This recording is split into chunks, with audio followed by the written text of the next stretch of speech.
हाँ जी, once again good evening.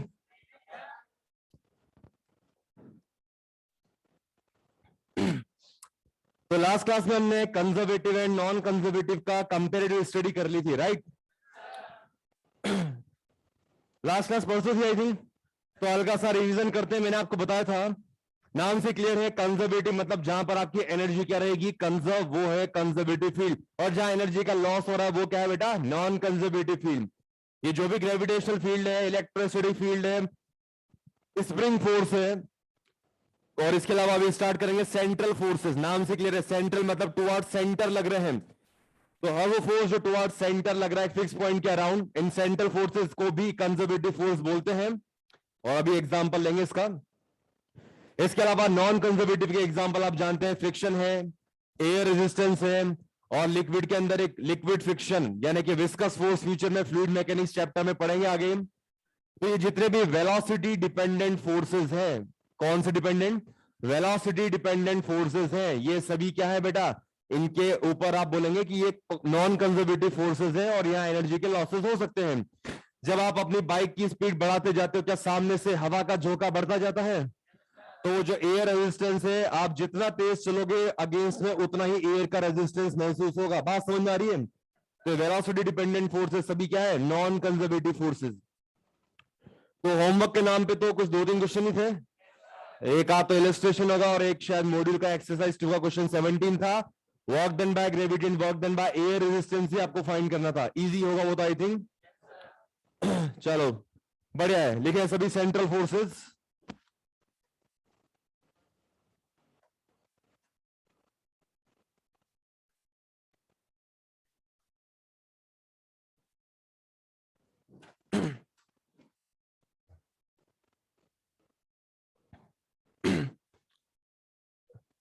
हाँ जी, note करें।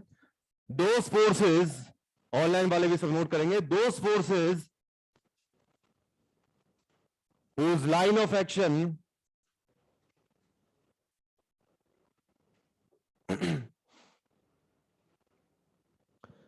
those forces whose line of action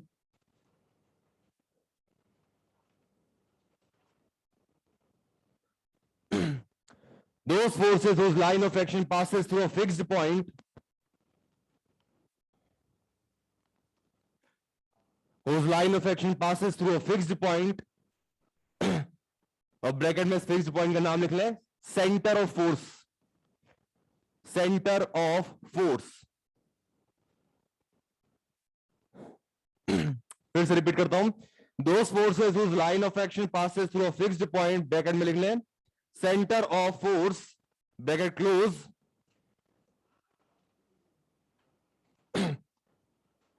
and its magnitude only depend on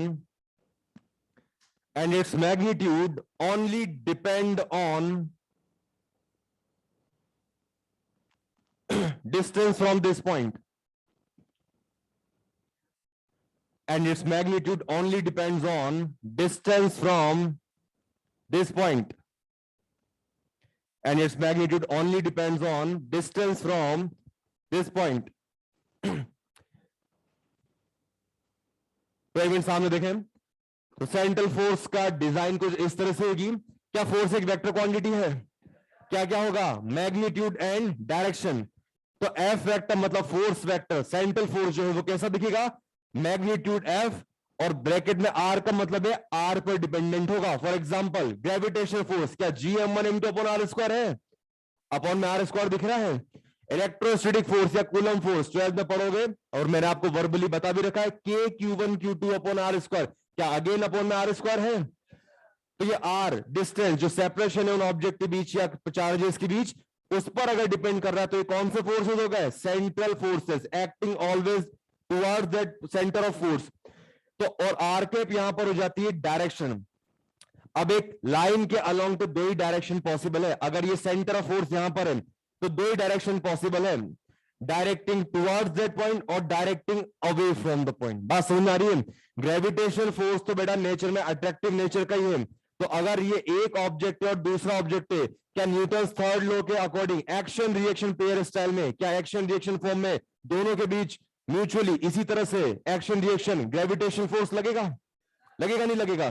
तो बेटा ये एक फिक्स लाइन ऑफ एक्शन के अकॉर्डिंग सेंटर टू सेंटर लग रहे हैं, इसलिए इनको क्या बोला गया है? Central forces.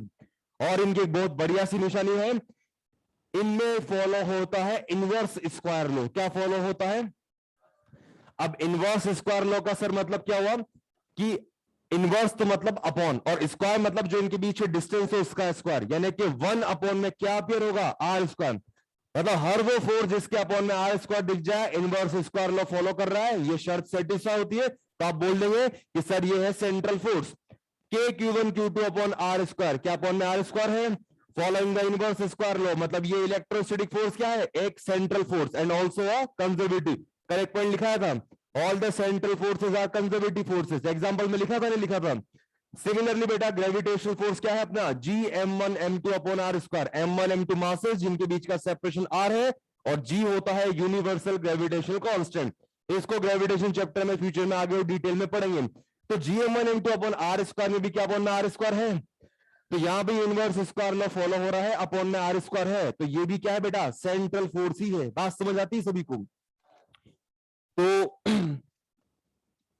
ये लिख लें F is equal to F R cap, और उसके बाद नेक्स्ट लाइन में लिखें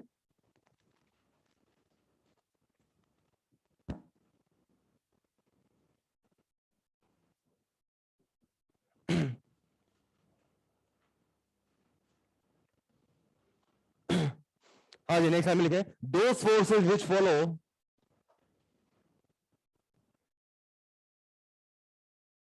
with inverse square law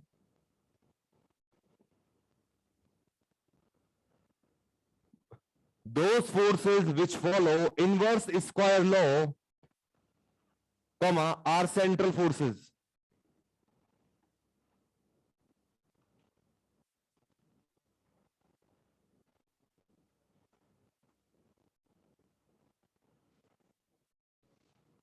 Those forces which follow inverse square law, comma, are central forces. मतलब इस तरह से सामने देखें, फोर्स ऐसा है, इसकी डिजाइन कुछ इस तरह से, ऊपर कुछ भी कुछ कांस्टेंट हो सकते हैं, अपॉन में क्या दिखेगा? आर स्क्वायर, और डायरेक्शन के लिए आर कैप, इधर रेडियली इनवर्ड और आउटवर्ड, डिपेंड्स ऑन अट्रैक्शन और रिपल्शन। अब इसका एग्जांपल हम एक देख लेते हैं, मैंने आपको बता ही दिया। पहला एग्जांपल तो बोली क्या होने वाला है? ग्रेविटेशनल फोर्स क्या होता है? Gm1 m2 upon are square, जहां पे दो मासेस है बेटा m1 एंड m2, और उनके बीच का जो सेपरेशन है वो कितना है? r। फॉर एग्जांपल ये अपने पास बेटा मास m1, तो ये सेंटर टू सेंटर ही फोर्स लगेगा, और ये दूसरा मास अपने पास m2, तो m1 एंड m2 के बीच का सेपरेशन हो गया है अपने पास r। तो दोनों ही ऑब्जेक्ट के ऊपर फोर्स इस तरफ लगेगा, m1 के ऊपर तो लगेगा राइट साइड, और m2 के ऊपर यही same force action reaction pair style में कहां पे लगेगा बेटा? Left side. याद होगा आपको न्यूटन सर law, F12 is equal to minus F21, magnitude same है, डायरेक्शन क्या है बेटा? ऑपोजिट। m1 के ऊपर कहां पर लग रहा है फोर्स? m2 की वजह से राइट वार्ड, m2 के ऊपर m1 की वजह से फोर्स का लग रहा है? Left ward. Action reaction form में लग रहे हैं, और क्या दोनों का फोर्स एक दूसरे के सेंटर की तरफ ही लग रहा है? That's why they are called central forces, और अपॉन में आर स्क्वायर है, तो ये क्या फॉलो कर रहे हैं? Inverse square law. और सभी सेंट्रल फोर्सेस क्या है? Conservative forces. लेकिन उल्टा हमेशा सच नहीं है। क्या सभी सेंट्रल फोर्सेस को कंजर्वेटिव बोलते हैं, लेकिन क्या सभी कंजर्वेटिव सेंट्रल है? क्या स्प्रिंग फोर्स भी तो कंजर्वेटिव है, लेकिन वो सेंट्रल फोर्स नहीं है। अपॉन में इनवर्स स्क्वायर लो, मतलब ये आर स्क्वायर आपको नहीं दिखेगा। तो ये तो था इसका एक एग्जांपल। दूसरा इलेक्ट्रोस्टैटिक फोर्स या कूलम फोर्स, 12th में पढ़ेंगे आप, इसको अच्छे से लिख लें इसको भी। Electrostatic force Fe is equal to K Q1 Q2 upon are square. अगर दो चार्जेस हैं तो उनके बीच लगेगा, चार्जेस है बेटा Q1 एंड Q2। अब फिलहाल यहां पर मैं फोर्स का डायरेक्शन नहीं बना रहा हूं, क्योंकि ग्रेविटी की तरह ये सिर्फ अट्रैक्टिव ही नहीं, रिपल्सिव भी हो सकता है। हेलो, अगर बेटा यहां पर मान लो Q1 Q2 दोनों पॉजिटिव चार्ज है, तो पॉजिटिव पॉजिटिव में तो क्या होगा? रिपल्शन। दोनों नेगेटिवली चार्ज है तो भी क्या होगा? रिपल्शन। उस केस से बेटा जो फोर्स है वो इस तरह से लगेंगे, लेकिन अगर एक प्लस और एक माइनस है तो क्या इनके बीच में अट्रैक्शन इसी तरह से बनेगा? तो फोर्स का जो डायरेक्शन है वो इनको मिलाने वाली, इनको ज्वाइन करने वाली लाइन इसके अलोंग ही होगा। तो लाइन ऑफ एक्शन तो क्लियर है, इस लाइन के डॉट डॉट लाइन के ऊपर ही बनेंगे फोर्स। तो इससे ये भी सेंट्रल फोर्सेस अपॉन में आर स्क्वायर है, K cube into upon are square. तो ये भी क्या है, इनवर्स स्क्वायर लॉ फॉलो कर रहे हैं, सेंट्रल फोर्सेस है। तो एक नोट डाल के लिख लें, all central forces are conservative forces.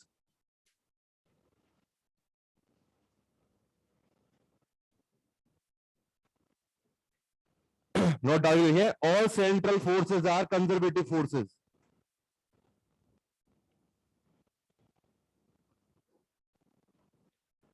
All central forces are conservative forces. But opposite is not always true. But opposite is not always true.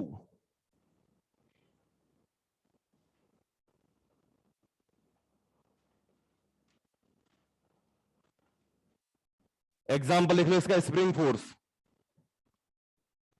Example लिख लो इसी पॉइंट के अंदर, स्प्रिंग फोर्स कंजर्वेटिव तो है लेकिन सेंट्रल फोर्स नहीं है।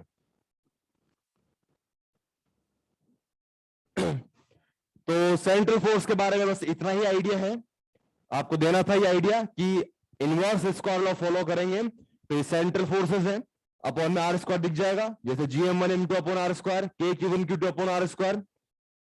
और ये सभी क्या होते हैं, कंजर्वेटिव फोर्सेस। मोस्टली अपन यहां पर ग्रेविटेशनल फील्ड को तो काफी यूज करेंगे। क्या मैंने आपको मैकेनिकल एनर्जी के बारे में हल्का सा आइडिया दिया था पहले? वहां मैंने आपको बताया था mechanical energy is the sum of total of kinetic and potential energy. Kinetic को तो आप बचपन से जानते हो, हाफ एम वी स्क्वायर। अरे जानते नहीं जानते? क्या काइनेटिक एनर्जी कभी नेगेटिव हो सकती है क्या? No, kinetic energy for a moving body is always positive. अगर काइनेटिक एनर्जी जीरो है तो ऑब्जेक्ट क्या है, रेस्ट पे। तो काइनेटिक एनर्जी पॉजिटिव है, जीरो भी है अगर ऑब्जेक्ट रेस्ट पे, लेकिन काइनेटिक एनर्जी कभी नेगेटिव नहीं हो सकती। लेकिन बेटा ये जो पोटेंशियल एनर्जी है ये एक रिलेटिव टर्म है, रेफरेंस डिपेंडेंट क्वांटिटी है, so it can be either positive और नेगेटिव और जीरो। तो पहले तो बात करते हैं कि पोटेंशियल एनर्जी है किस वजह से। पोटेंशियल एनर्जी सबसे पहली बात तो सिर्फ और सिर्फ डिफाइन होगी कंजर्वेटिव फील्ड के लिए। किसके लिए डिफाइन होगी?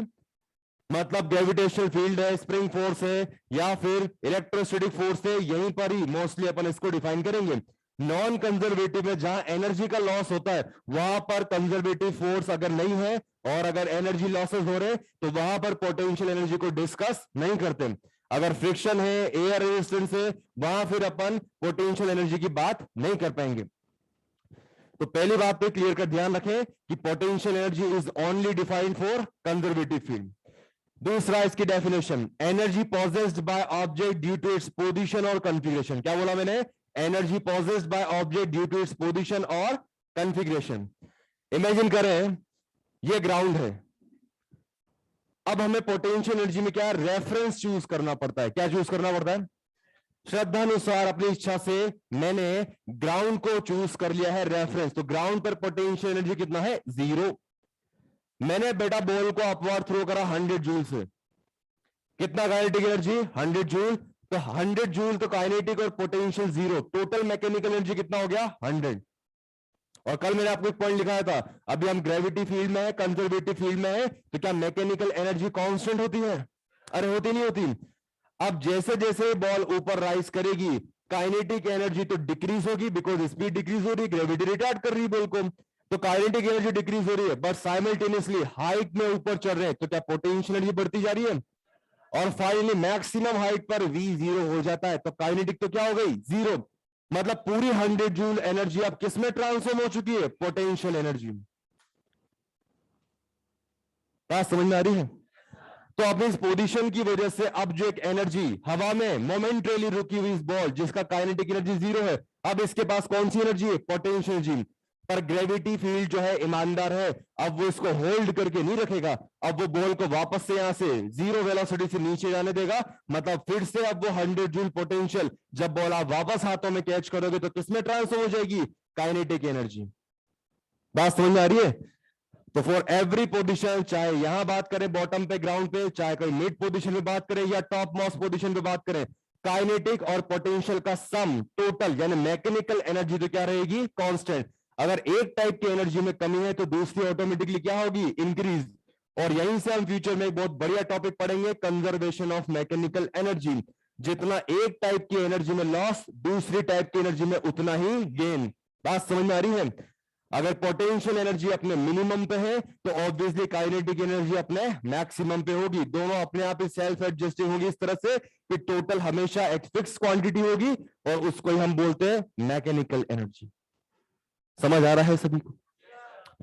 अब मान लो बेटा हम फर्स्ट फ्लोर पे हैं फिलहाल, राइट? तो फर्स्ट फ्लोर पे हम खुद को रेफरेंस मान लेते तो हमारा पोटेंशियल कितना हो गया, 0। नीचे ग्राउंड फ्लोर वाले हाइट वाइज हमसे नीचे हैं तो क्या उनका पोटेंशियल एनर्जी नेगेटिव होगा? सेकंड फ्लोर वाला हमारे ऊपर है तो उनका एनर्जी क्या होगा, पॉजिटिव। थर्ड वाले और ऊपर, उनका और पॉजिटिव। फोर्थ वाले, क्या सबसे ज्यादा पोटेंशियल एनर्जी उन्हीं का है? अरे होगा नहीं होगा? पोटेंशियल एनर्जी mgh में धीरे धीरे देखो हाइट h क्या बढ़ती जा रही है, फ्लोर वाइज इंक्रीज होती जा रही है। आ रही बात समझ में? लेकिन रेफरेंस चूज करना हमारे हाथ की बात है। अगर अब मैं ग्राउंड फ्लोर वालों को चूज कर लेता हूं रेफरेंस, तो अब नीचे जो फ्लोर है ग्राउंड फ्लोर, वहां जो स्टूडेंट्स पढ़ाई कर रहे हैं क्लास में, उनका पोटेंशियल एनर्जी कितना हो गया? तो ग्राउंड फ्लोर वालों के रेस्पेक्ट में हम लोग यानी फर्स्ट फ्लोर वालों का क्या आप कुछ पोटेंशियल एनर्जी है हमसे ज्यादा अभी भी? सेकंड वालों का, सेकंड वालों से ज्यादा अभी भी थर्ड वालों का, और थर्ड वालों से ज्यादा अभी भी फोर्थ फ्लोर वालों का। पक्की बात है? इससे एक बात समझ में आती है कि पीई पोटेंशियल एनर्जी तो रेफरेंस पे डिपेंड करती है, लेकिन change in potential energy delta PE reference पे डिपेंड नहीं करती। एक बहुत बढ़िया सा एग्जांपल फिर से, वंस अगेन ग्राउंड फ्लोर वाले स्टूडेंट्स का पोटेंशियल एनर्जी मान लेते हैं 0। क्या मान लेते हैं? ग्राउंड मतलब 0 फ्लोर पे है तो 0 एनर्जी। हम फर्स्ट फ्लोर पे, हमारा एनर्जी मान लो 10 जूल। कितना मान लिया? सेकंड फ्लोर का 20 जूल, थर्ड फ्लोर का 30 जूल, फोर्थ फ्लोर का 40 जूल। कोई दिक्कत किसी को? अब अगर मैं इस थर्ड फ्लोर पे ही पहुंच जाऊं, रेफरेंस चूज कर लूं, ध्यान रहे थर्ड फ्लोर का एनर्जी कितना है 30 और फोर्थ फ्लोर का 40, डिफरेंस कितना है 10 जूल। अब मैं थर्ड फ्लोर पे पहुंच के इसको ही रेफरेंस यूज कर लेता हूं, तो अब मेरे अकॉर्डिंग इसका फोर्थ फ्लोर वाले का पोटेंशियल कितना हो गया 10 जूल। डिफरेंस तो अभी 10 जूल ही बन रहा है, चाहे 30-40 का 10 जूल समझो या 0-10 का 10 जूल। तो डेल्टा पी जो है, जो डिफरेंस है दो पॉइंट के बीच पोटेंशियल एनर्जी का, वो रेफरेंस पर डिपेंड नहीं करता। पोटेंशियल एनर्जी रेफरेंस पर डिपेंड करेगी, पर change in potential energy delta PE reference पर डिपेंड बेटा नहीं करता। कुछ को समझ में आ रहा है? तो अब तक जो हमने डिस्कस किया बेटा, इसको थोड़ा सा नोट डाउन करते हैं। लिखें, पोटेंशियल एनर्जी के अंदर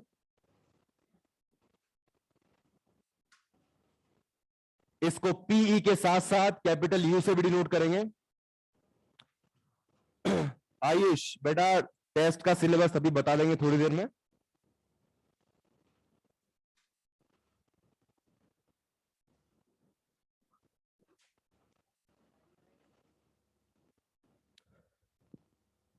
टॉपिक का नाम लिखा सभी ने? तो पोटेंशियल एनर्जी को आप क्या बोलेंगे, पीई शॉर्ट में, या फिर कैपिटल यू से भी इसको डिनोट करेंगे।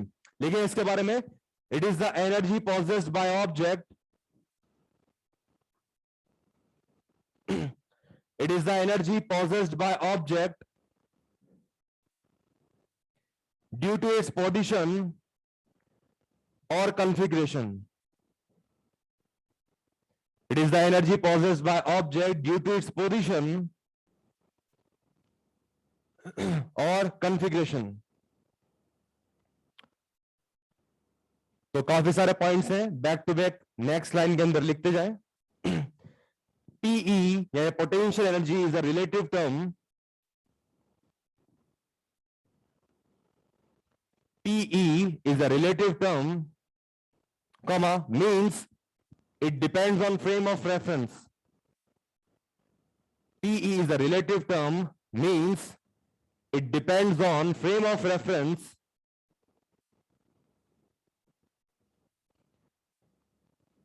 means it depends on frame of reference, but delta PE, यानी change in potential energy, but delta PE is independent of frame of reference. फिर से रिपीट करता हूं, PE is a relative term, means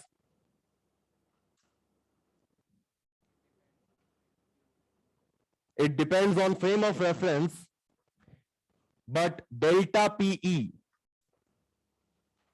is independent of frame of reference. Next time लिखिए PE can be positive, comma negative or zero. PE can be positive, comma negative or zero. PE can be positive, negative or zero. Next line important, red pen से लिख लें. PE is only defined for conservative force field. PE is only defined for conservative force field.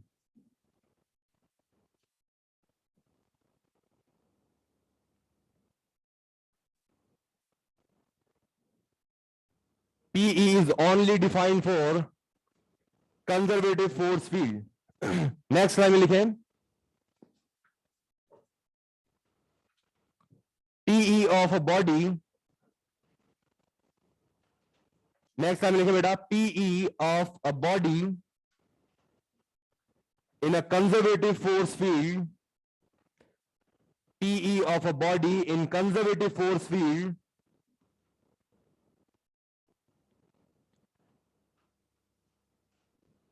PE of a body in a conservative force field is equal to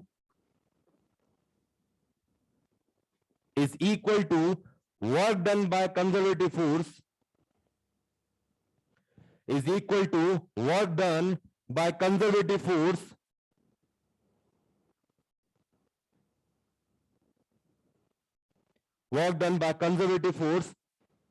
in moving the body from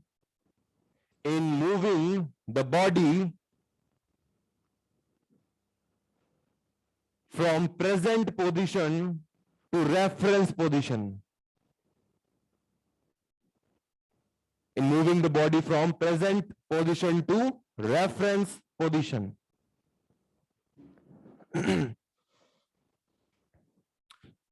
तो बेटा इस point को big example के साथ cover करते हैं, लेकिन लगे हाथ उसमें एक पॉइंट और कनेक्ट होगा, उसको भी हाथ हाथ लिख लें. PE decreases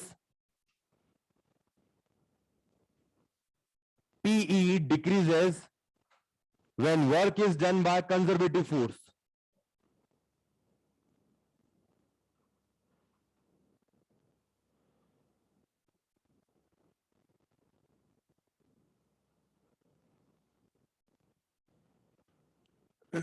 PE decreases when work is done by conservative force, and PE increases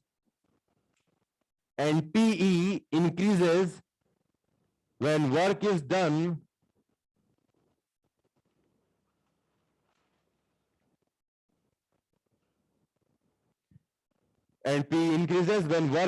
against conservative forces. When work is done against conservative force. PE increases when work is done against conservative force.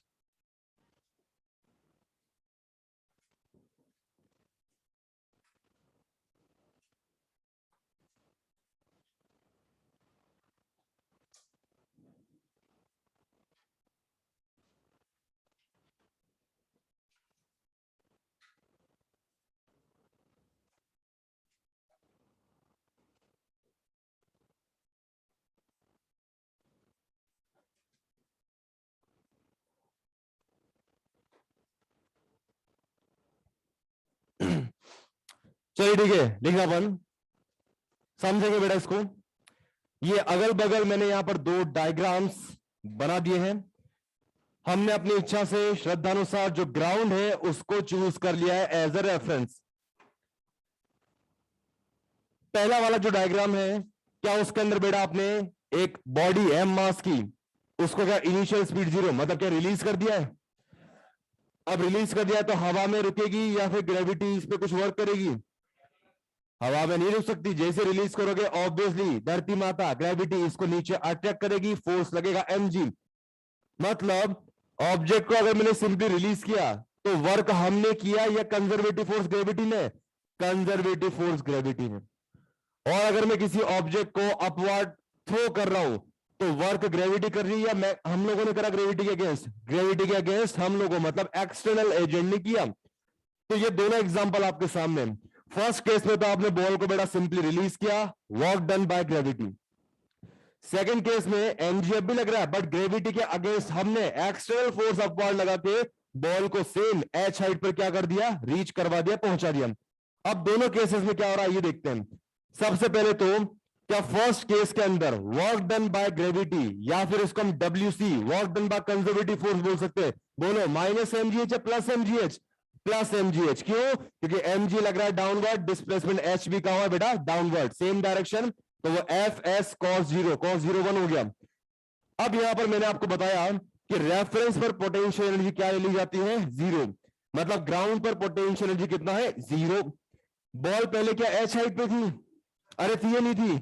तो initial potential energy मतलब you आई तो हो जाएगा MGH, और final potential energy कितना हो जाएगा, 0। शाबाश। क्यों? क्योंकि इनिशियली एच हाइट पे थी तो पोटेंशियल एनर्जी कितना था, एमजीएच। फाइनली बॉल कहां पर स्ट्राइक कर गई, ग्राउंड पर, रेफरेंस पर पहुंच गई, और रेफरेंस पर पोटेंशियल एनर्जी कितना हो गया, 0। अब यहां बेटा हम डेल्टा यू चेक करते हैं, यानी कि you final minus you initial. बोलो कितना हो जाएगा डेल्टा यू? बिल्कुल 0 माइनस एमजीएच, मतलब डेल्टा यू कितना हो गया, माइनस एमजीएच। लेकिन क्या यहां पर हम delta U is equal to minus और एमजीएच को यहां ऊपर से डब्ल्यू जी मतलब work done by gravity W C लिख सकते हैं? तो यहां पर हमने क्या लिख दिया, एमजीएच की जगह पुट कर दिया W C. Very very important point. Delta U बराबर माइनस डब्ल्यू सी, ये क्या इंडिकेट कर रहा है? अगर यहां पर माइनस साइन बेटा लेफ्ट हैंड साइड ले लो तो क्या हो जाएगा, डब्ल्यू सी बराबर minus delta U. It means when work is done by conservative force, तो नेगेटिव साइन इंडिकेट कर रहा है कि यहां पर क्या होगा, उल्टा, मतलब पोटेंशियल एनर्जी क्या होगी, डिक्रीज। क्या ये पॉइंट लिखा दिया अभी? अब सेकंड केस देखते हैं। When work is done bye against the work is done against conservative force by an external force, तो एक्सटर्नल फोर्स लग रहा है अपवर्ड। क्या एमजी के बराबर अमाउंट कहीं ऊपर लगाना पड़ेगा एटलीस्ट? तो यहां पर अब बताइए बेटा, work done by external force कितना होना चाहिए, एमजीएच। कितना होना चाहिए बोलो? क्योंकि एमजी के अगेंस्ट से हमने इसको एच हाइट ऊपर राइज करा है, तो जितना ग्रेविटी का वर्क है नेगेटिव एमजीएच माइनस एमजीएच, उतना ही पॉजिटिव एमजीएच इसे एक्सटर्नल फोर्स को करना पड़ा होगा, राइट। अब यहां पर इनिशियल और फाइनल पोटेंशियल एनर्जी चेक करके बताइए। इनिशियल तो कितना हो जाएगा और फाइनल एमजीएच। इनिशियल 0 क्यों? बिकॉज कहां पर है अपन, ग्राउंड पर, और ग्राउंड मतलब रेफरेंस, रेफरेंस पर पोटेंशियल एनर्जी क्या ले ली जाती है, 0। बात समझ में आ रही है? फाइनली हो गया, एच हाइट पर राइज कर गया, तो एच हाइट पर पोटेंशियल एनर्जी लिख दिया एमजीएच। अब बोलिए बेटा डेल्टा यू कितना हो जाएगा, वापस वही फंडा, you final minus you initial, तो एमजीएच माइनस 0, मतलब डेल्टा यू हो गया है एमजीएच। मतलब फिलहाल जब वर्क आपने ग्रेविटी के अगेंस्ट अपवर्ड किया है, तो क्या डेल्टा यू को एमजीएच यानी कि क्या work done by external force के बराबर रख सकते हैं? तो ये 2 पॉइंट आपको ध्यान रखने हैं। अब जब हमने बोल दिया है कि when work is done by external force against conservative force, तो डब्ल्यू एक्सटर्नल किसके बराबर आया, डेल्टा यू। मतलब जब आप वर्क करोगे एक्सटर्नल फोर्स से ग्रेविटी के अगेंस्ट कंजर्वेटिव फोर्स के अगेंस्ट, तो पोटेंशियल एनर्जी क्या होगी, इंक्रीज। अरे बात समझ में आई? तो 2 पॉइंट ध्यान रखने, प्लस और माइनस साइन के डिफरेंस की वजह से इसको भी एग्जांपल हमने प्रूव कर दिया कि जब कंजर्वेटिव फोर्स वर्क करेगा तब तो पोटेंशियल एनर्जी क्या होगी, डिक्रीज। और हम जब उस कंजर्वेटिव फोर्स के अगेंस्ट वर्क करेंगे, बॉल को अपवर्ड थ्रो करेंगे इंटेंशनली, तब पोटेंशियल एनर्जी क्या हो रही है, इंक्रीज। कितना आ रहा है समझ में? सीधा हाथ ऊपर। ओके गुड, नोट करें इसको।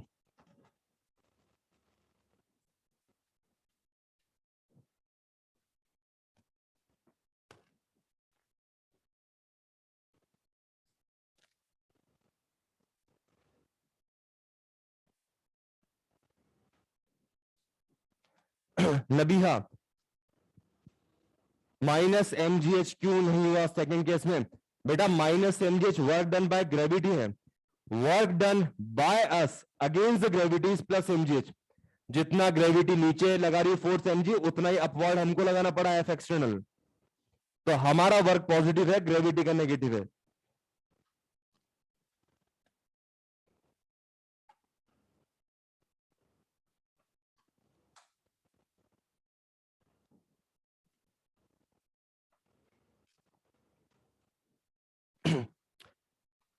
Delta P frame of reference से रिया कैसे इंडिपेंडेंट है, वो एग्जांपल फ्लोर वाला मैंने आपको बताया था बेटा फिर से। तो आप इसको अभी आने वाले कुछ क्वेश्चंस के अंदर देख लेंगे, बहुत क्लियर कट समझ में आ जाएगा। हम कंजर्वेशन ऑफ मैकेनिकल एनर्जी में भी यही यूज करेंगे। Loss in potential is equal to gain in kinetic energy, समझ में आ जाएगा ये आने वाले टाइम में।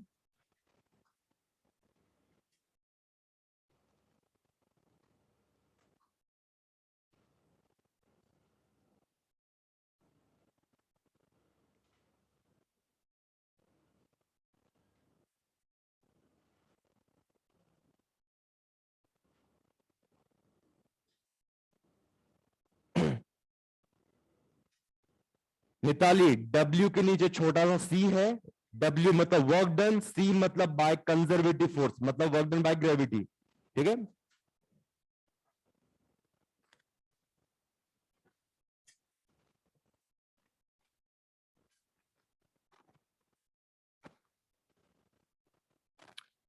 बेटा पोटेंशियल एनर्जी के बारे में जो फर्स्ट लाइन लिखवाई थी उसकी डेफिनेशन है, it is the energy possessed by object due to its position और कॉन्फ़िगरेशन।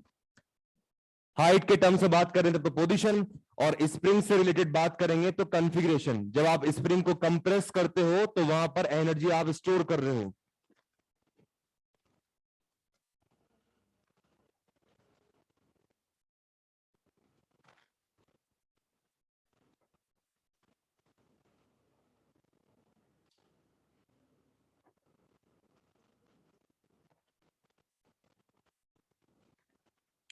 टेप गलत जगह लगा रखी है।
क्या?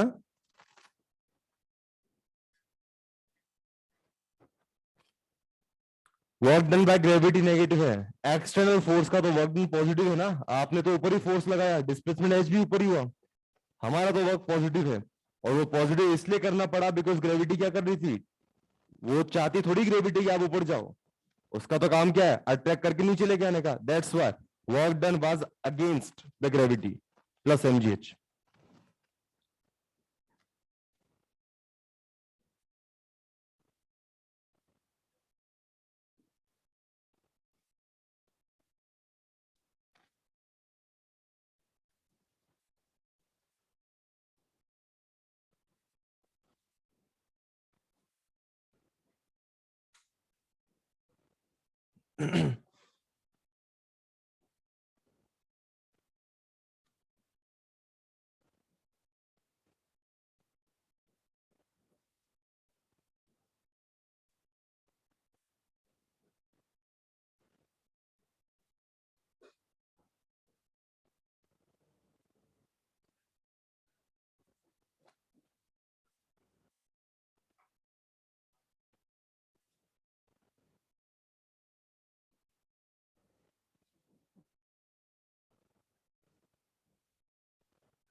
पांचवी नई निगाह सबकी बोर्ड पे समझेंगे इसको।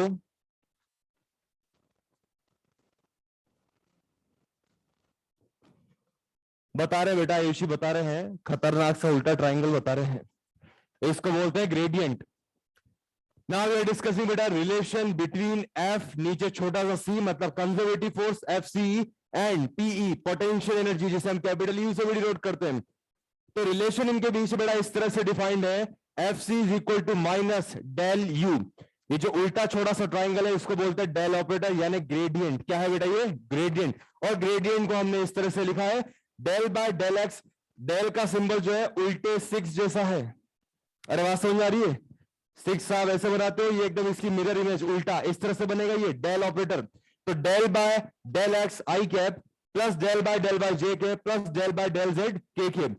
ये इस ग्रेडियंट का, इस डेल ऑपरेटर का मतलब है कि एक बार तो आपको करना है पार्शियल डिफरेंशिएशन एक्स के रेस्पेक्ट में, फिर उसके साथ direction I cap. Del Y का मतलब partial differentiation with respect to Y, और डेल बाय डेल जेड का मतलब partial differentiation with respect to Z.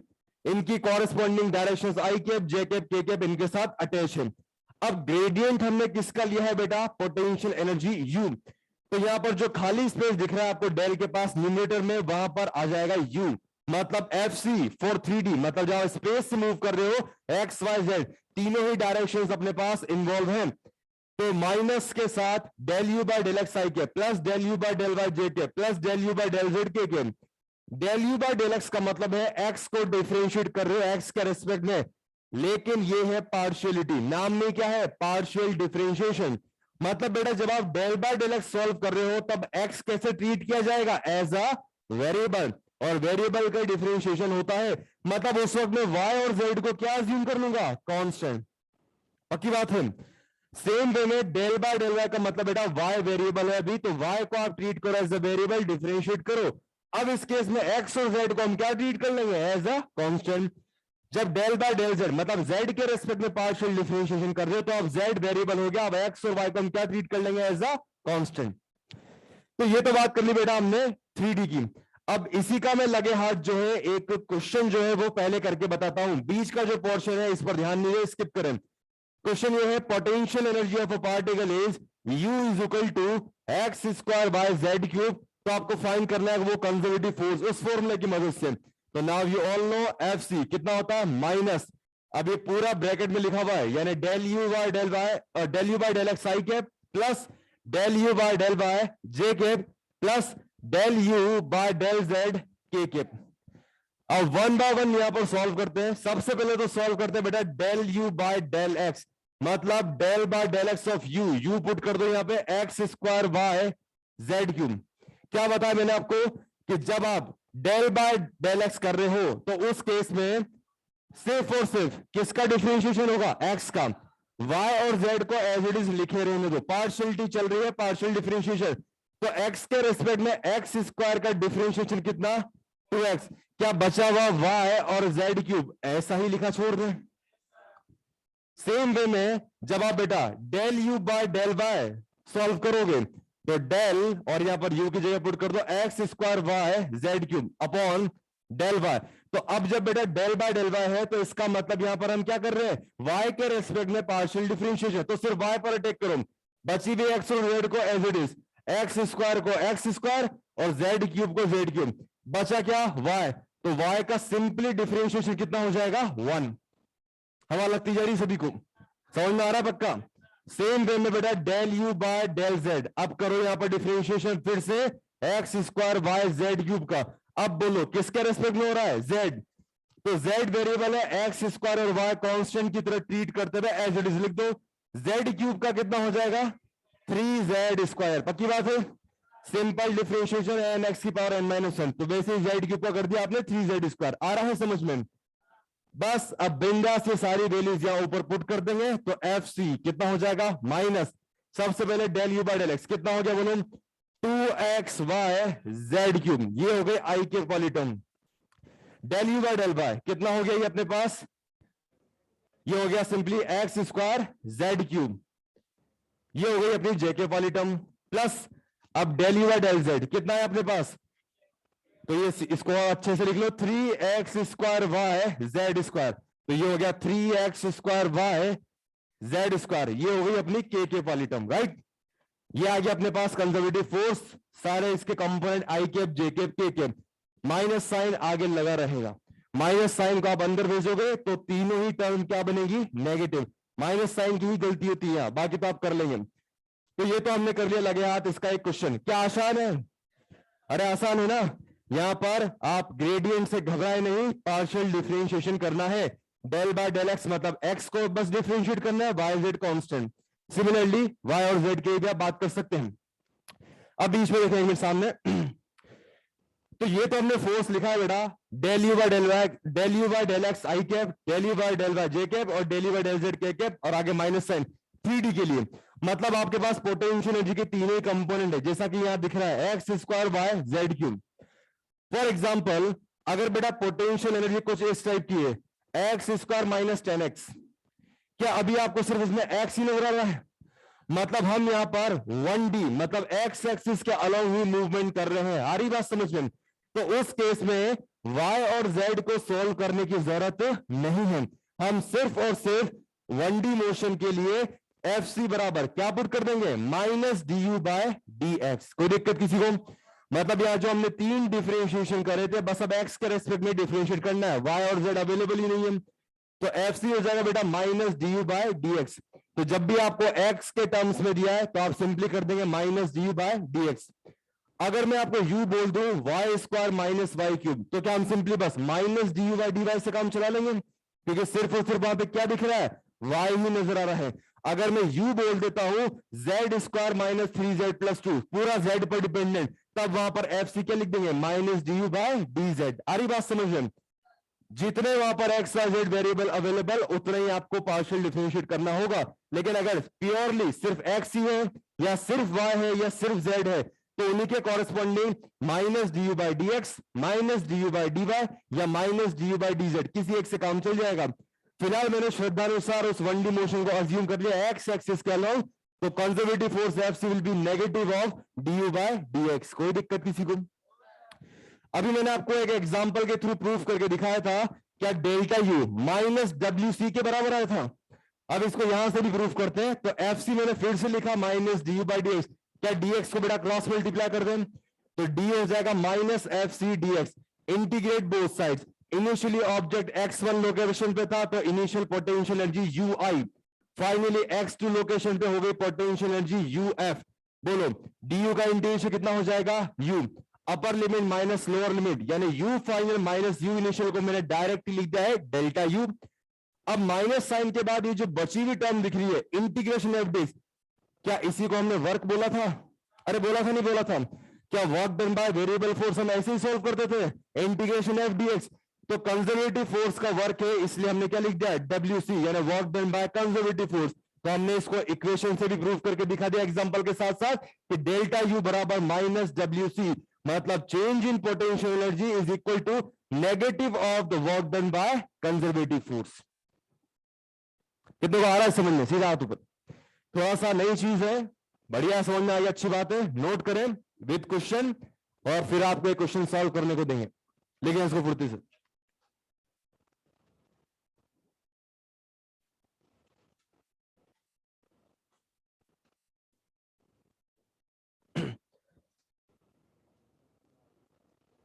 अनन्य, हाँ बेटा, डेल जो है ऑलमोस्ट सेम है। जब वो डिफरेंशिएशन में आप डी यूज करते हो, डेल बस इस चीज को बता रहा है कि आप पार्शियल डिफरेंशिएशन कर रहे हो। वासु, ये कैसा डाउट है बेटा? जरूरत क्या है इस न्यूमेरिकल की?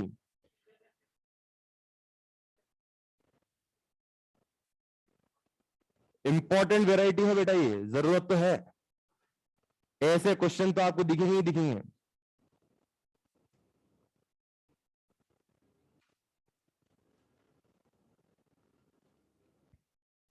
सिमरन, अगर बेटा x और y अपियर हो रहे हैं u के फंक्शन में, तो हम del you by del x और del you by del y दोनों सोल्व करेंगे। अगर y एंड z दिख रहा है, तो हम del you by del y और del you by del z दोनों सोल्व करेंगे। तीनों दिख रहे हैं, तो del you by del x, del you by del y, del you by del z तीनों सोल्व करेंगे। सिर्फ x दिख रहा है, तो हम सिर्फ del you by del x solve करेंगे, जिसको सिंपली आप d u by D x भी लिख सकते हो, क्योंकि x पर ही डिपेंड कर रहा था, वो कंप्लीट डिफरेंशिएशन हो गया D you by D x. तब डेल ऑपरेटर लगाने की जरूरत नहीं है, क्योंकि पूरा प्रोग्राम 1D एक्स एक्सिस यानी सिंगल डायरेक्शन में चल रहा है। पार्शियल और फुल डिफरेंशिएशन में फर्क क्या है बेटा? पार्शियल डिफरेंशिएशन जो है, इसमें अपन 1 बाय 1, एक बार x के अलोंग, एक बार y के अलोंग, एक बार z के अलोंग, क्योंकि यहां पर जो अपने पास फंक्शन है वो x y z तीनों से मिलकर के बना हुआ है। तो हमने individual I cap J cap K cap, मतलब एक्स वाई जेड डायरेक्शंस के अलोंग इंडिविजुअली डिफरेंशिएशन किया है। एक्स के अलोंग तो सिर्फ एक्स के अलोंग ही चेंज फाइंड करेंगे, Y Z treated as a constant.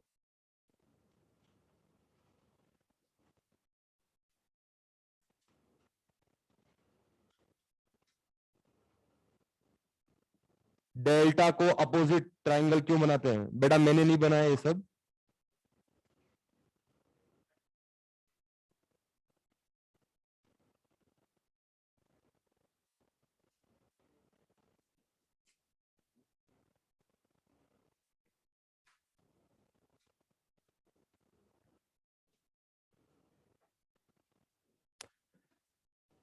Del you by del Z में 3x² बाय जेड स्क्वायर कैसे हुआ बेटा? Del you by del Z जब आप कर रहे हो, तो x² और y तो ट्रीट होंगे एज अ कांस्टेंट, और z³ का कर दिया है 3z²। बस ये 3 को आगे लेके लिख दिया है 3x² y z²। जब आप del U by del Z find कर रहे हैं तो सिर्फ जेड का डिफरेंशिएशन होगा, एक्स स्क्वायर और Y as it is constant की तरह ट्रीट करते हुए यू ही पुट करना है, सिर्फ जेड वाली टर्म का ही डिफरेंशिएशन होगा del U by del Z में।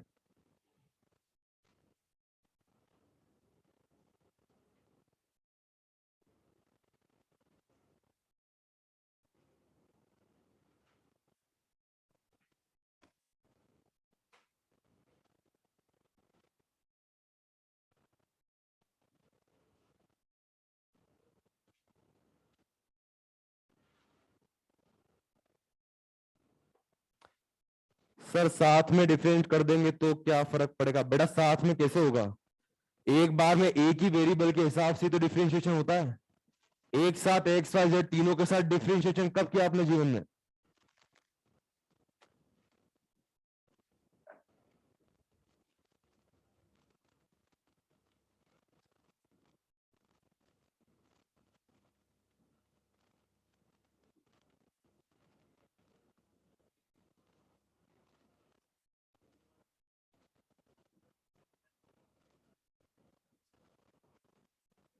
हाँ, एसी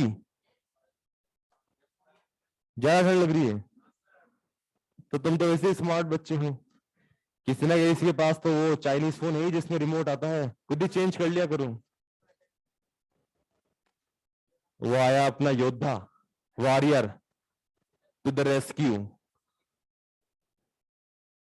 कर लो भाई, टेम्परेचर थोड़ा सेट कर लो, इनके ऊपर ज्यादा कृपा बरस रही है, सीधा ठंड लग रही है, अपने भाइयों का ध्यान रखें।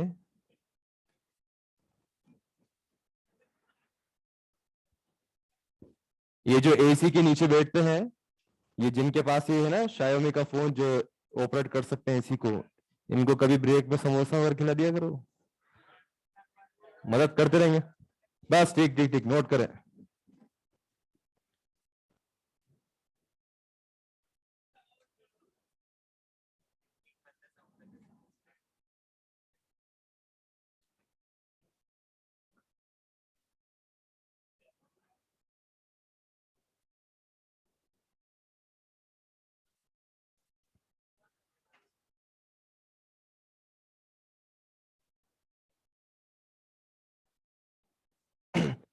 फिजिकल सिग्निफिकेंस, कार्तिक नामा किसका फिजिकल सिग्निफिकेंस पूछ रहे हो बेटा आप? पोटेंशियल एनर्जी तो रियलिस्टिक क्वांटिटी है, फिजिकल सिग्निफिकेंस है, बिल्कुल है। 1D का एक क्वेश्चन अभी बताते हैं बेटा, स्पेस नहीं था बोर्ड पे, अभी ले रहे हैं।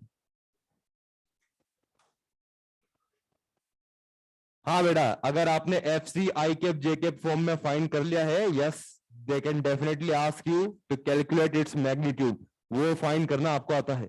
Root over X component square plus Y component square plus Z component square, कर लेंगे उसको भी।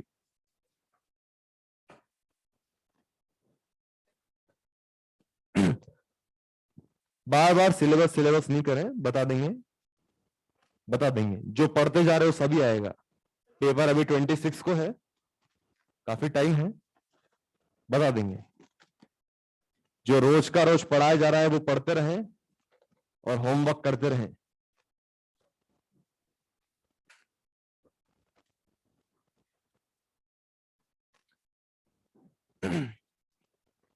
चलिए ठीक है, क्वेश्चन नोट करें। Potential energy of a particle is, क्या हो गया? अभी लिख रहे हो? कितने लोग की छपाई चालू है अभी भी? जल्दी जल्दी लिखो।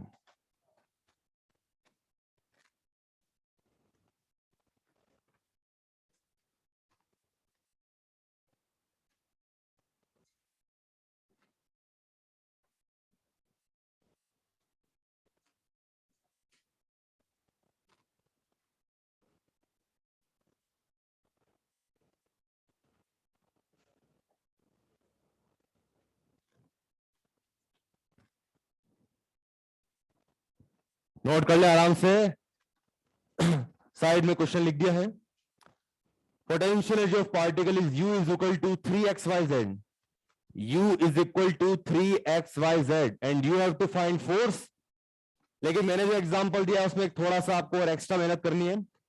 जो आप FC फाइंड करेंगे उसमें आपको पॉइंट्स 2,2,2 एक्स वाई जेड तीनों की वैल्यू पुट करके फोर्स को न्यूमेरिकल फॉर्म में लिखना होगा।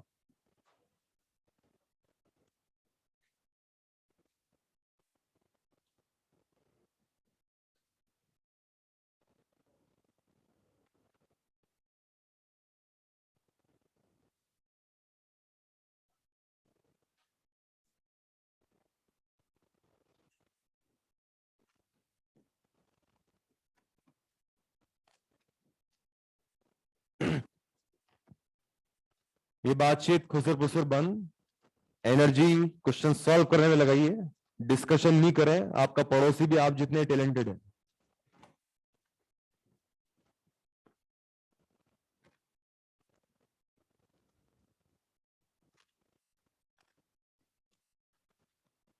क्या बता रहे हो बेटा आप? बेटा मैग्नीट्यूड नहीं निकालना, फाइंड फोर्स एट 2,2,2 वो एक्स वाई जेड की वैल्यू पुट करके उसको वेक्टर फॉर्म में निकालना, ए केप जे केप के फॉर्म में, मैग्नीट्यूड नहीं निकालना है। जब वर्ड बोलेंगे मैग्नीट्यूड तो ही मैग्नीट्यूड बताएं। हाँ हाँ अच्छी बात है, बाकी को भी सॉल्व करने दें, आंसर नहीं बोले, कर रहे हैं बाकी लोग भी, उनको भी टाइम दें। आपकी नॉलेज 26 तारीख को चेक कर लेंगे।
बन रहा होगा answer I think.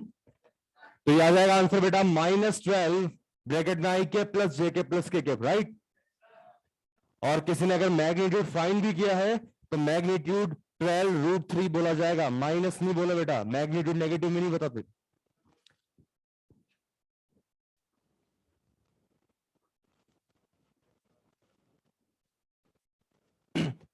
Easy I think. तो फंक्शन बेटा जब 3xyz लिया गया है तो जब आप del you by del X find करेंगे तो x का डिफरेंशिएशन हो जाएगा 1, बाकी 3yz treated as a constant as it is रहेंगे, तो ये हो गया 3yz।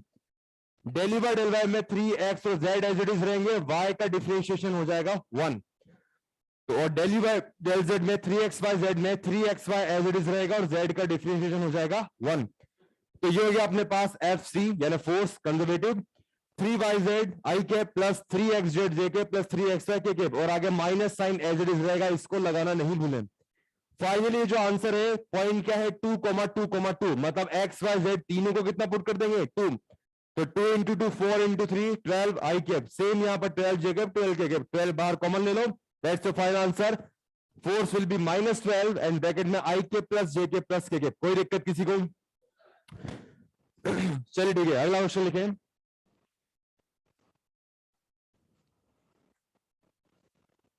Potential energy of a particle, potential energy of a particle of mass 2 kilogram, potential energy of a particle of mass 2 kilogram is given by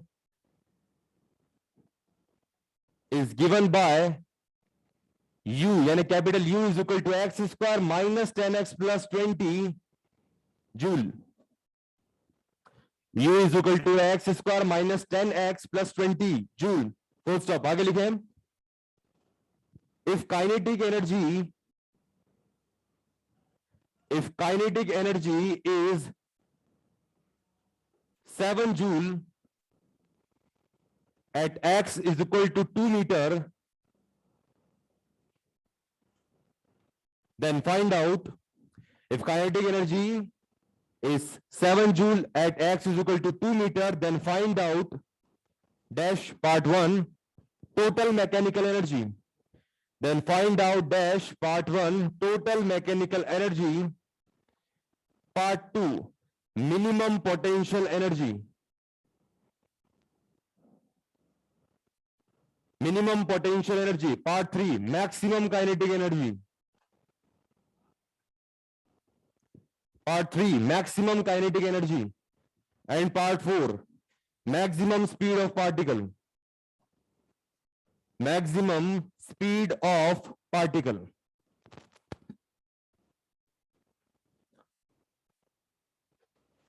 करें, solve करें इस question को सभी.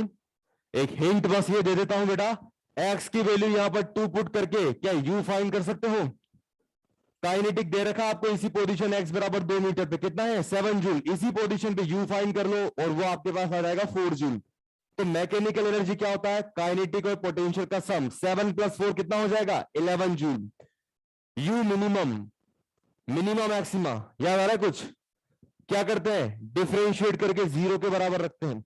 u को डिफरेंशिएट करके du/dx फाइंड करो, उसको बराबर करो 0 के, उससे मिलेगा x, वो है पोजीशन. उस x को फिर से यहां पुट करके फाइंड करो minimum potential energy. And it is quite understood. अगर पोटेंशियल एनर्जी मिनिमम है तो क्वाइट ऑब्वियस वहां पर काइनेटिक एनर्जी क्या बनेगी, मैक्सिमम.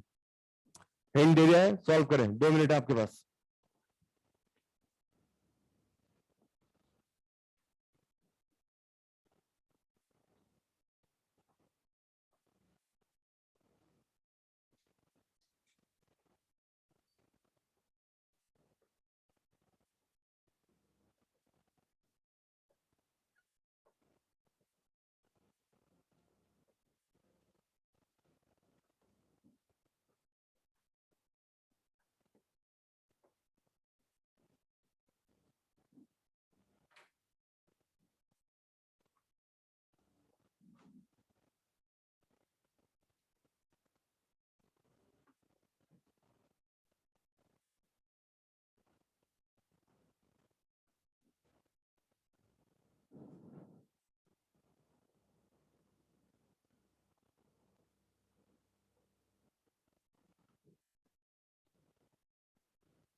बन रहा है सभी से?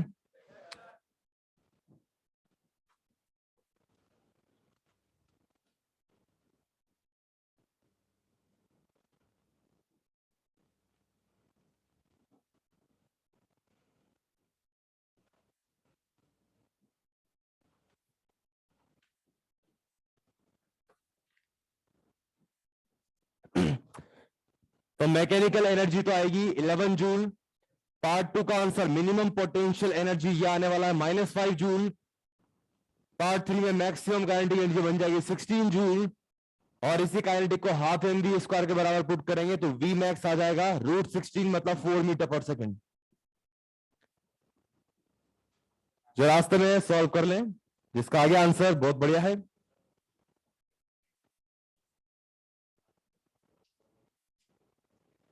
कब बोला मैंने sir? Kinetic potential energy, kinetic energy negative नहीं हो सकती। पोटेंशियल में तो लिखा है ना अपन ने, कैन बी पॉजिटिव, नेगेटिव और जीरो, तीनों हो सकता है।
ओके, अच्छी बात है। अगर आंसर आ गया तो एक बार समझ लो प्रोसेस इसका। निगाहें सभी की बोर्ड पे, लिखना बंद, स्पाइन स्ट्रेट, पेन एकदम साइड में। 1 मिनट।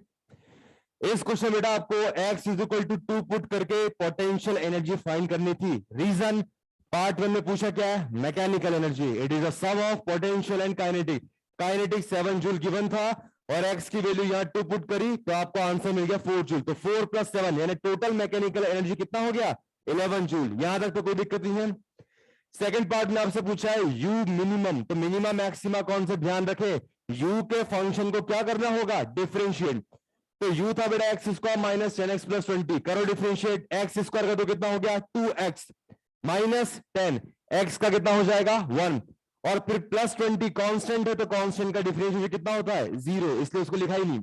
तो 2x माइनस 10, तो फॉर मिनिमा du/dx तो क्या होना चाहिए? 0, और इसका double derivative, double differentiation dtu/dx तो क्या होना चाहिए? पॉजिटिव। मिनिमा की कंडीशन तो याद है, du/dx तो होगा 0 और dtu/dx तो क्या होना चाहिए? पॉजिटिव। उल्टा होता है, मिनिमा में डबल डेरिवेटिव पॉजिटिव होता है, मैक्सिमम में नेगेटिव होता है डबल डेरिवेटिव, राइट?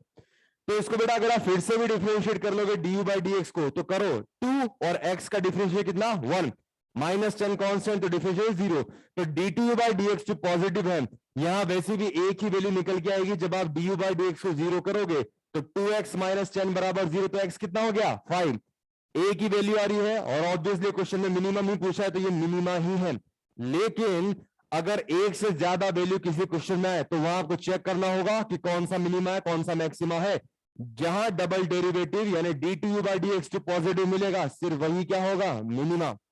तो फिलहाल x का वैल्यू, ये पोजीशन फाइंड करिए, तो x का वैल्यू 5 पुट किया, तो 5 पुट करते मिनिमम पोटेंशियल एनर्जी कितना आ गया? -5 जूल। -5 पॉसिबल है, लिखा रखा बेटा मैंने कि potential energy can be positive, negative और 0, तीनों वेराइटी पॉसिबल है। अब आप एक बात जानते हो कि टोटल मैकेनिकल एनर्जी तो फिक्स है। अरे आ रही बात समझ में? अगर एक टाइप की एनर्जी अपने मिनिमम पे है तो दूसरी को ऑटोमेटिकली मैक्सिमम पे होना ही होगा। अगर पोटेंशियल एनर्जी कहीं पर मिनिमम है तो ऑब्वियसली काइनेटिक एनर्जी क्या होगी? मैक्सिमम। अगर मैंने ग्राउंड पर रेफरेंस पर पोटेंशियल एनर्जी 0 मान ली मिनिमम और काइनेटिक एनर्जी प्रोवाइड करी 100 जूल, तो बोलो टोटल मैकेनिकल एनर्जी कितनी है? 100 प्लस 0 मतलब 100। पीई मिनिमम है और केई मैक्सिमम। क्या मैक्सिमम हाइट पर वी 0 हो जाता है? वहां केई काइनेटिक एनर्जी मिनिमम है, लेकिन क्या पूरी पोटेंशियल एनर्जी 100 जूल में कन्वर्ट हो गई? तो टोटल अब भी 100 प्लस 0 कितना है मैकेनिकल एनर्जी? 100 जूल ही है। आ रही बात समझ में? तो जब एक टाइप की एनर्जी मिनिमम, दूसरी ऑटोमेटिकली मैक्सिमम। रखो मैकेनिकल एनर्जी पार्ट 1 से 11। यू मिनिमम सेकंड में जस्ट अभी फाइंड किया -5, इधर भेजेंगे तो 11 प्लस 5 कितना हो गया बेटा? 16 जूल।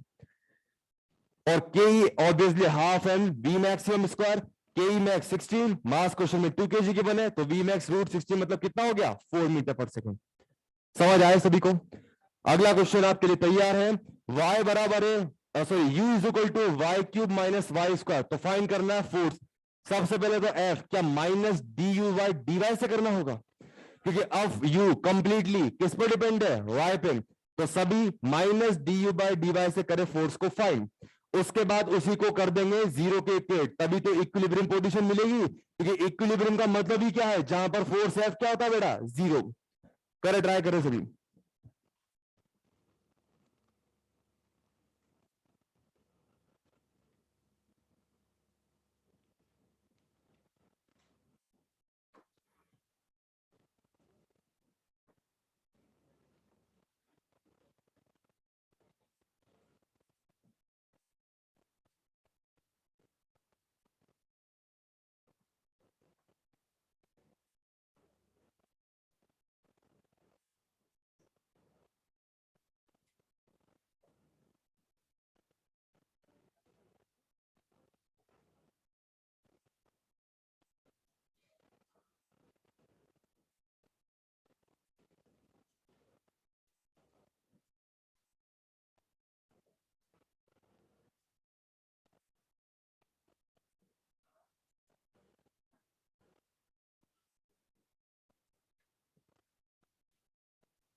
15 सभी से।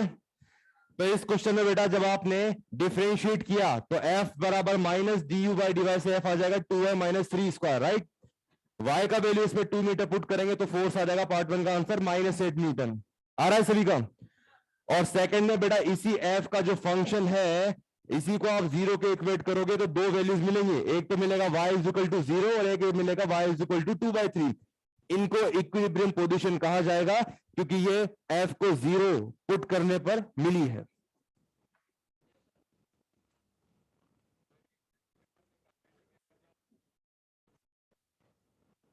इक्विलिब्रियम का मतलब सिर्फ इतना सा है, फोर्स 0 है। बाकी इसको नेक्स्ट क्लास में डिस्कस करेंगे। फिलहाल एक लास्ट क्वेश्चन डिस्कस करते हैं आज का। पहले आप इसको सॉल्व कर रहे हैं जितने।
ओके, लिखे नहीं निगाह बोर्ड पे, बस लास्ट 1 मिनट इस क्वेश्चन को ठीक से सुनेंगे।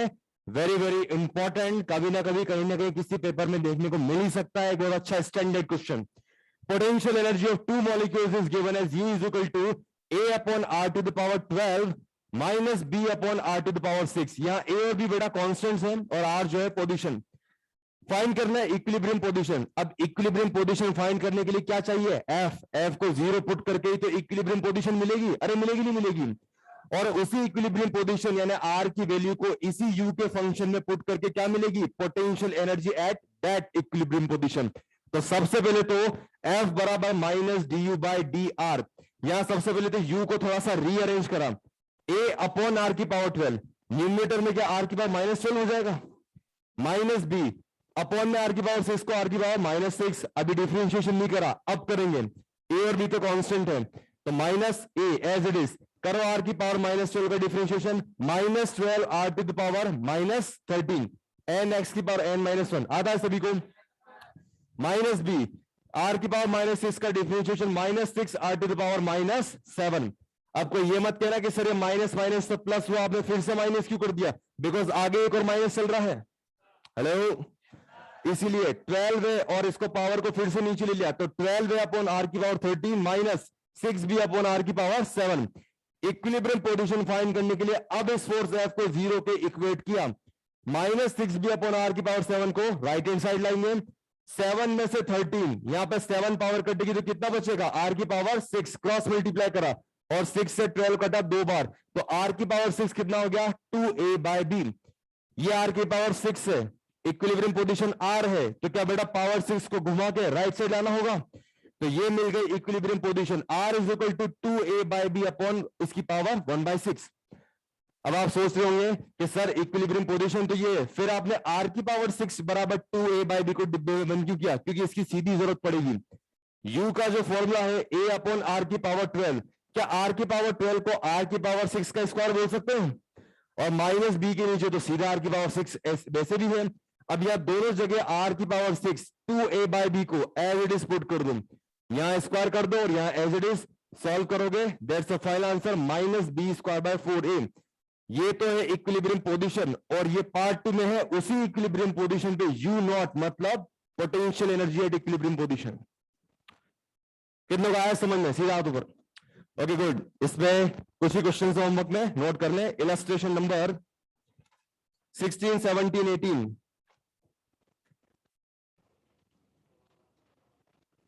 इलस्ट्रेशन 16, 17, 18।